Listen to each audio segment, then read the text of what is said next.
Lâu lắm rồi gia đình Thúy Em mới được đoàn tụ như thế này. Vì kinh tế còn nhiều khó khăn, công việc chưa ổn định, cùng với đó nhà phải đi thuê, nên vợ chồng Thúy Em đành để con gái của mình ở với ông bà nội ở Hà Nam. Xa con lâu ngày, một năm vài lần hai vợ chồng mới về nhà thăm bố mẹ, hay có thể đón con ít ngày như thế này. Bữa cơm gia đình thường ngày giản dị nhưng lại rất đỗi quý giá đối với Thúy Em. Cố gắng làm sao để cái cuộc sống kinh tế ổn định, để sau này có cái hướng gì đấy nó an cư lập nghiệp thì lúc bấy giờ nó đàng hoàng hơn. Thúy Em sinh ra và lớn lên ở Thịnh Phong, Thịnh Phú, tỉnh Bến Tre, một vùng quê miệt vườn sông nước miền Nam rất đẹp. Thế nhưng số phận của em lại không được đẹp như miền quê ấy.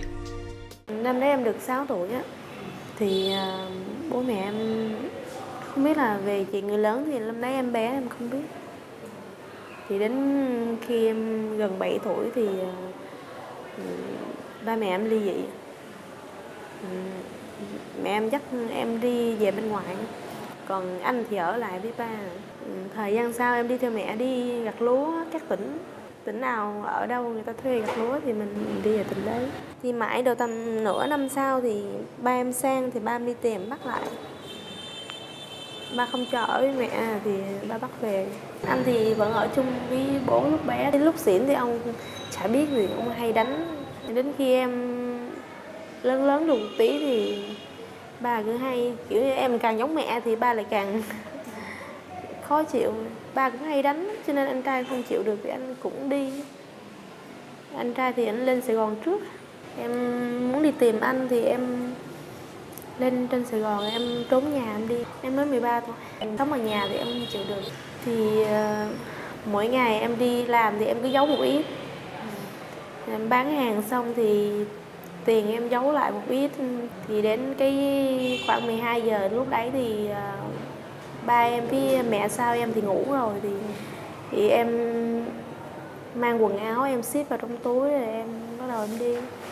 Thì ở mảnh đất Sài Gòn rộng lớn như thế, biết tìm anh mình ở đâu? Lúc đấy em cũng không biết anh ở chỗ nào, thì em cứ tạm ổn là em làm ở cái chỗ đấy rồi một tháng đã. Thì em vừa làm em vừa dò xem tin tức là anh ở đâu. Tìm được anh như thế nào? Em đi đến cầu An Sương, nên em cứ đứng ở cây cầu em chờ từ lúc trưa đến mãi tận tới chiều thì em mới gặp anh. Em nhưng mà lúc gặp thì em cũng không nhận ra. Tại vì lúc đấy anh em lớn rồi, nên là anh em cũng thay đổi một tí. Ngày đấy anh đi làm thợ sơn, phụ sơn. Mẹ em cũng có gia đình thì cũng có con riêng, cái cuộc sống riêng rồi. Thì em là con riêng của mẹ, cho nên em cũng không muốn mẹ phải bận tâm về vấn đề đấy. Thế hai vợ chồng gặp nhau trong hoàn cảnh nào? Em cũng đi làm công nhân thì anh ấy cũng đi làm công nhân. Tại vì ai cũng khổ ấy. Thì anh ấy thấy em như thế thì anh ấy cũng muốn là để có gia đình để cho anh ấy lo cuộc sống. Hai vợ chồng tổ chức cưới xong thì về ngoài này. Đi buôn một ít rau quả để bán. Nhưng mà nó không có lãi thì em nghĩ. Thì em chuyển sang tôm cua cá biển. Cá biển bán thì đại khái là cũng nhiều người, năm ra nó cũng không có thịnh hành lắm, bán cũng ế ẩm. Em chuyển sang làm đậu phụ nóng, đậu phụ dài đấy. Sau khi nghỉ xong thì có một cái chị bạn chị ở trong đây chị học. Nên là quen chị cũng thấy em là cũng mê cái nghề này. Nên là chị bảo nếu mà mê thì chị sẽ giới thiệu, chị sẽ đứng chị làm hồ sơ cho đi vào học. Tình cờ Thúy Em biết đến trung tâm dạy nghề từ thiện Rich. Rich đã tiếp nhận Thúy Em học nghề miễn phí và có chi trả một phần tiền ăn trong quá trình học của em. Tại đây, Thúy Em không chỉ được học nghề làm tóc với khoảng 3 tháng rưỡi, mà còn được trung tâm cho học tiếp lớp vẽ móng nghệ thuật 3 tháng. Ở đây bạn ấy đều là chưa biết cái gì.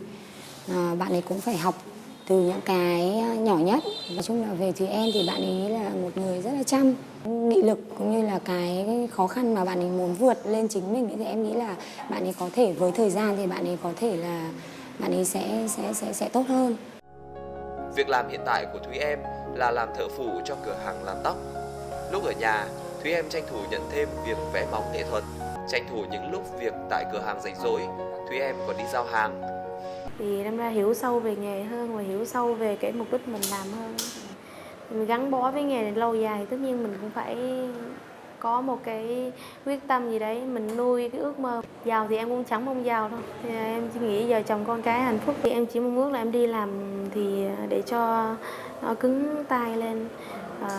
Sau đó mình cứng tay nghề thì mình có thể mở một cái tiệm bé là mình làm gần đây. Tết năm nay em cũng dự định là về thăm gia đình, về thăm bố thăm mẹ. Tại vì lâu rồi thì em cũng chưa về, thì dù gì cái chỗ đấy cũng là cái nơi để sinh ra mình. Và điều quan trọng hơn cả là em có một gia đình hạnh phúc được xây đắp bằng chính sự chia sẻ và quan tâm.